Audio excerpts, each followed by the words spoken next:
کراچی کا رخ کرتے ہیں۔ سندھ میں بلدیاتی قانون کے ترمیمی مسودے پر مشاورت۔ پیپلز پارٹی اور ایم کیو ایم کے سینئر رہنماؤں کی ملاقات ہوئی۔ ایم کیو ایم کی تجویز پر ترمیمی بلدیاتی آرڈیننس میں مزید شقیں شامل کرنے پر اتفاق کیا گیا ہے۔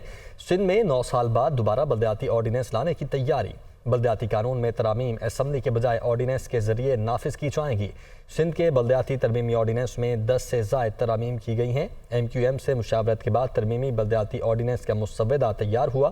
پیپلز پارٹی کابینہ سے منظوری کے بعد ترمیمی بلدیاتی آرڈیننس گورنر کو ارسال کیا جائے گا۔ سندھ لوکل گورنمنٹ ترمیمی آرڈیننس سائنسداں چند روز میں نافذ العمل ہونے کا امکان ہے۔ محمد ارشد اس وقت ہمارے ساتھ موجود ہیں۔ ارشد، کیا ڈیٹیلز ہیں؟ جی بالکل، دیکھیں سندھ میں بلدیاتی قانون کی ترمیمی مسودے پر جو ہے وہ مشاورت ہوئی ہے، اور یہ مشاورت پیپلز پارٹی اور ایم کیو ایم کے سینئر رہنماؤں کے درمیان جو ہوئی ہے۔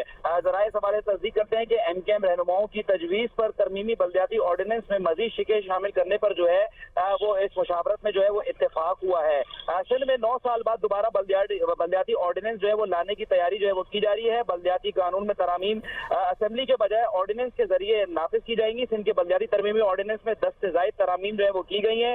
ایم کیو ایم سے مشاورت کے بعد ترمیم بلدیاتی آرڈیننس کا مسودہ جو تھا وہ تیار ہوا تھا۔ یہ دعویٰ ہے پیپلز پارٹی کا۔ ذرائع کا مزید کہنا ہے کہ کابینہ سے منظوری کے بعد ترمیم بلدیاتی آرڈیننس گورنر کو ارسال کیا جائے گا۔ سندھ لوکل گورنمنٹ ترمیمی آرڈیننس آئندہ چند روز میں نافذ العمل ہونے کا امکان ہے۔ جی بہت شکریہ آپ کا، آپ ہمیں اپڈیٹ کر رہے تھے ارشد۔